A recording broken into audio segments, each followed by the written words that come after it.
다 함께 사도신경으로 신앙 고백하면서 12월 28일 새벽 기도회를 하나님 앞에 올려드리겠습니다. 전능하사 천지를 만드신 하나님 아버지를 내가 믿사오며 그 외아들 우리 주 예수 그리스도를 믿사오니 이는 성령으로 잉태하사 동정녀 마리아에게 나시고 본디오 빌라도에게 고난을 받으사 십자가에 못 박혀 죽으시고 장사한 지 사흘 만에 죽은 자 가운데서 다시 살아나시며 하늘에 오르사 전능하신 하나님 우편에 앉아 계시다가 저리로서 산자와 죽은 자를 심판하러 오시리라. 성령을 믿사오며 거룩한 공회와 성도가 서로 교통하는 것과 죄를 사하여 주시는 것과 몸이 다시 사는 것과 영원히 사는 것을 믿사옵나이다. 아멘. 우리 다 함께 찬송 453장 함께 찬송 부르시겠습니다. 찬송 453장입니다. 예수도 알기 원하네 크고도 넓은 은혜와 대속해 주신 사랑을 간절히 알기 원하네. 내 평생의 소원, 내 평생의 소원, 대속해 주신 사랑을 간절히 알기 원하네. 성령이 스승되셔서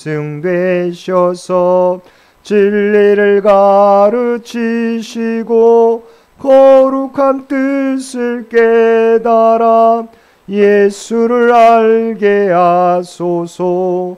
내 평생의 소원, 내 평생의 소원, 대속해 주신 사랑을 간절히 알기 원하네.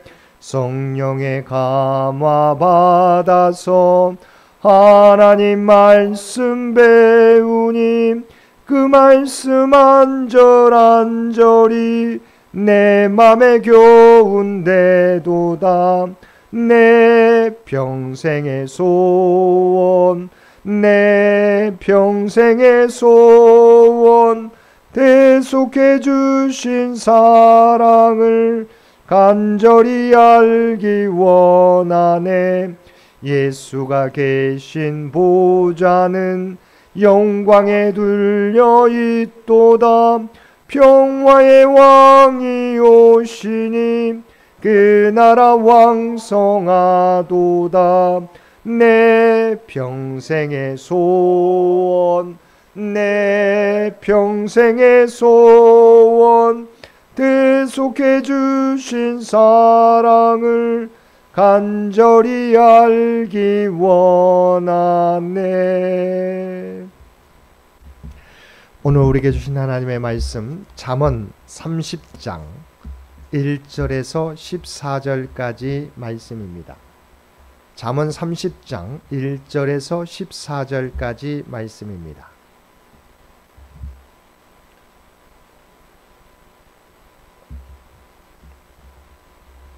잠언 30장 1절에서 14절까지 우리 주신 말씀 한 절씩 교독합니다. 이 말씀은 야게의 아들 아굴의 잠언이니 그가 이디엘 곧 이디엘과 우갈에게 이른 것이니라.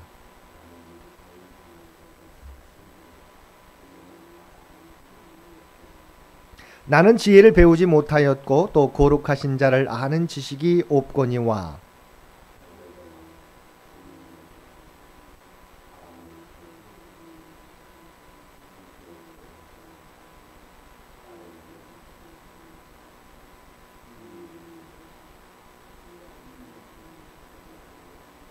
하나님의 말씀은 다 순전하며 하나님은 그를 의지하는 자의 방패시니라.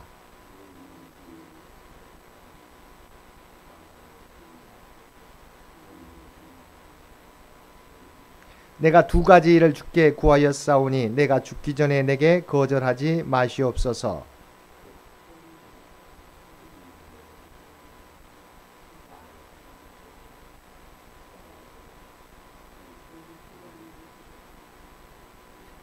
혹 내가 배불러서 하나님을 모른다 여호와가 누구냐 할까 하오며 혹 내가 가난하여 도둑질하고 내 하나님의 이름을 욕되게 할까 두려워함이니이다.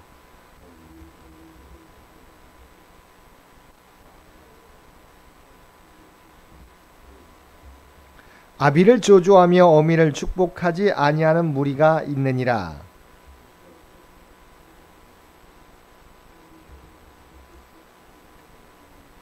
눈이 심히 높으며 눈꺼풀이 높이 들린 무리가 있느니라. 앞니는 장관 같고 어금니는 군도 같아서 가난한 자를 땅에서 삼키며 궁핍한 자를 사람 중에서 삼키는 무리가 있느니라. 아멘. 오늘도 목요일 하루를 말씀과 기도로 시작하는 우리 모든 성도들 가운데 하나님의 놀라운 은혜가 언제나 함께하여 주시기를 주님의 이름으로 간절히 축원드립니다. 오늘 본문은 아굴의 잠언집의 전반부로 표제 및 지혜 추구자로서의 저자의 신앙 고백과 간구를 기록하고 있습니다. 먼저 1절은 표제로서 본 잠언집이 야게의 아들 아굴이 이디엘과 우갈에게 이른 것임을 밝히고 있습니다. 여기서 아굴의 이름은 수집하는 자라는 뜻으로 그의 정체는 불분명합니다. 다만 대개 학자들은 그가 솔로몬 시대의 지혜자의 한 사람으로 잠언들을 수집하고 정리하여 백성들을 가르치는 일을 하던 사람이었을 것으로 추정하고 있습니다. 이어 2절에서 4절에서는 인생의 보편적 무지를 지적하기 위해서 자신의 무지를 수사적으로 고백하고 있습니다. 특히 저자는 여기서 만물을 주관하는 자에 대한 확실한 지식의 부재를 고백함으로써 인간이 지닌 한계를 부각시키고 있습니다. 2절을 보면 나는 다른 사람에게 비하면 짐승이라 내게는 사람의 총명이 있지 아니하니라고 하였습니다. 근데 여기서 짐승이란 어리석고 우둔한 자를 가리키는 상징적 표현입니다. 이 말씀은 그의 한없는 겸손을 증거해 주는 것입니다. 이러한 점에서 오히려 그는 아무것도 알지 못하면서 지혜자로 자처했던 거짓 교사나 이방의 현자들과 비교할 때 진정으로 지혜를 깨우친 참다운 스승이라고 할 수 있습니다. 그렇게 하나님께서는 그의 가르침과 교훈을 성경에 포함시켜서 오고 오는 모든 교회와 성도들에게 영원한 빛과 등불이 되도록 하신 것입니다. 4절을 보면 아굴은 자신이 하나님에 관해 온전히 알지 못함을 고백하면서 동시에 세상을 향해서도 하늘에 올라갔다가 내려온 자가 누구인지, 바람을 그 장중에 모은 자가 누구인지, 물을 옷에 싼 자가 누구인지, 땅의 모든 끝을 정한 자가 누구인지, 그의 이름이 무엇인지, 그의 아들의 이름이 무엇인지 너는 아느냐며 도전적인 질문을 하고 있습니다. 이는 욥에 대한 하나님의 질문과 마찬가지로 절대자여 초월자이신 하나님뿐만 아니라 하나님께서 창조하신 피조 세계에 대해서까지도 인간이 얼마나 무능하며 무지한 자인지를 되묻는 질문이라고 할 수 있습니다. 그리고 자신의 지혜와 교만을 버리고 하나님께 순복하여 그분의 말씀에 귀 기울이도록 이끌고 있습니다. 5절과 6절에서는 하나님의 말씀의 완전성에 대한 신앙을 고백하고 있는데 이는 인간이 하나님에 대한 참된 지식을 얻는 유일한 방법으로 제시하고 있습니다. 결국 아굴은 인간적인 방법으로 지혜를 추구하는 것은 실패를 야기할 뿐이라고 지적하고 그 같은 깨달음의 근거에서 인간 존재와 절대적 간극을 가지신 하나님의 위대하심을 인정하는 모든 사람은 마땅히 완전하신 하나님이 베푸신 말씀 앞에 겸손히 마음에 무릎을 꿇어 순종해야 한다는 것입니다. 7절부터 9절까지는 아굴이 드리는 기도가 기록되어 있습니다. 근데 이는 본서 가운데 나오는 유일한 기도로서 고대 이스라엘 현인들의 기도가 구체적으로 어떠했는지를 보여줍니다. 먼저 7절에서 아굴은 하나님께 두 가지를 구하면서 내가 죽기 전에 내게 거절하지 마시옵소서라고 기도하고 있습니다. 때문에 이는 내가 떠나 없어지기 전에 나의 건강을 회복시키소서라고 기도했던 다윗의 기도처럼 간절한 의미를 담고 있다고 할 수 있습니다. 그리고 동시에 자신이 죽기 전에 달라고 했던 것을 보면 이는 죽은 이후에 내세에 관한 것이 아니라 지금 이 땅에서 반드시 필요한 것을 간구하고 있음을 알 수 있습니다.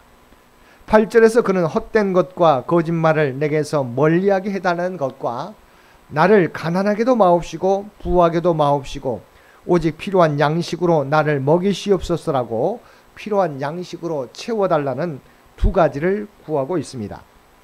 여기서 전자는 영적인 필요이고 후자는 육신의 필요라고 볼 수 있는데 결국 이를 종합하면 부하지도 가난하지도 않은 중용의 선에서 무리한 욕심 없이 진실하게 살기를 간구하는 것이라고 할 수 있습니다. 마지막으로 9절을 보면 이렇게 기도하는 이유가 나와 있는데 곧 지나치게 부하거나 가난하면 하나님을 잊어버리거나 하나님의 영광을 가리게 될 염려가 있기 때문이라는 것입니다. 이는 자신보다 하나님의 영광을 먼저 생각하는 동시에 자신의 한계에 대한 정직한 고백이라고 할 수 있습니다. 왜냐하면 이는 자신 역시 여느 평범한 사람과 같이 부해지거나 가난해질 경우 상황에 따라 인품과 행동이 달라질 수 있음을 인정하는 것이기 때문입니다. 그러므로 우리는 모두 연약한 질그릇이며 주님을 떠나서는 아무것도 할 수 없음을 인정하고 늘 겸손한 모습으로 주님만 의지하며 살아가야 할 것입니다.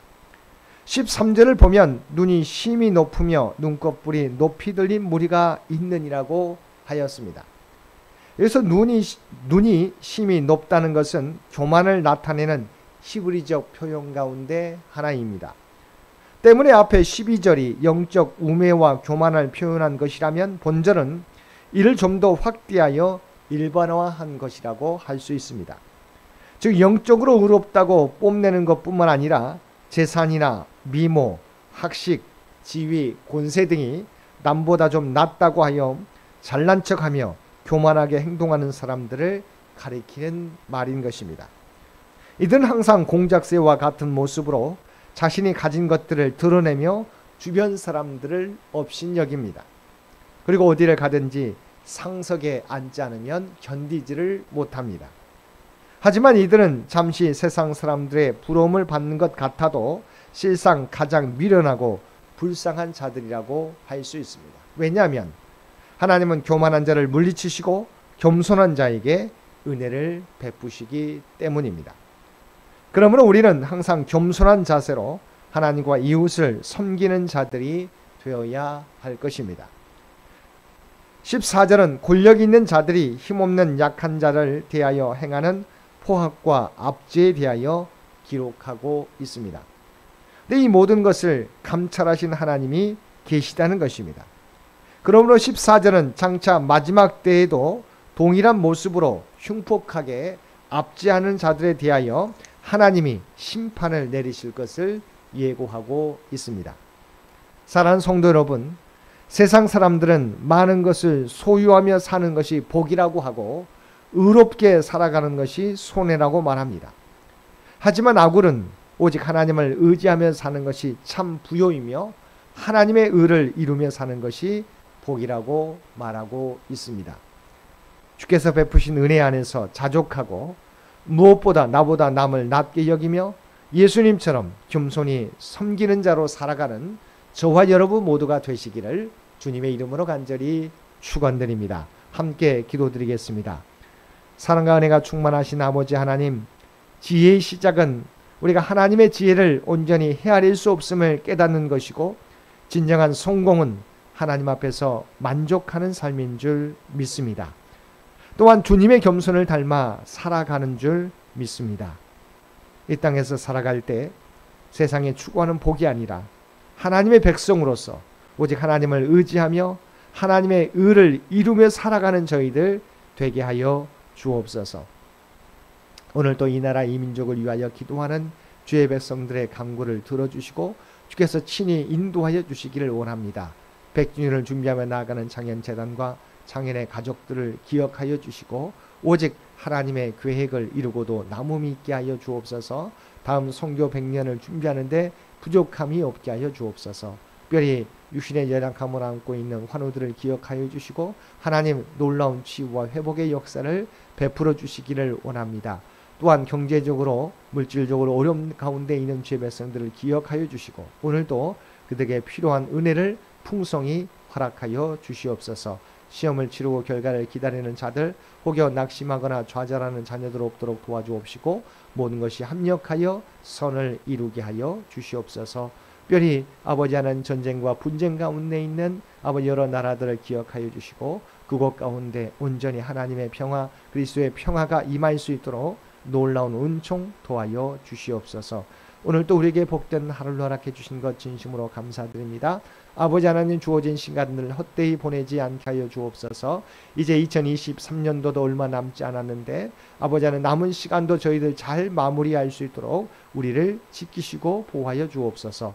또한 이 땅을 살아가게 될 때 우리가 하나님의 백성이라고 하는 정체성을 가지고 구별되게 살아가게 하여 주옵소서. 또한 우리의 삶을 통하여 주님을 증거하는 또한 선한 영향력을 나타내는 저희 모두가 되게 하여 주옵소서. 이 모든 간구 우리를 구원하여 주신 예수님의 이름으로 간절히 기도드리옵나이다. 아멘. 여러분 기도하실 때 오늘 주신 말씀을 위해서, 이 나라 이 민족을 위해서, 창현재단을 위해서, 창인의 가족들을 위해서 기도해 주시고 각자의 기도 제목 가지고 하나님 앞에 더욱더 가까이 나아가시기를 바랍니다.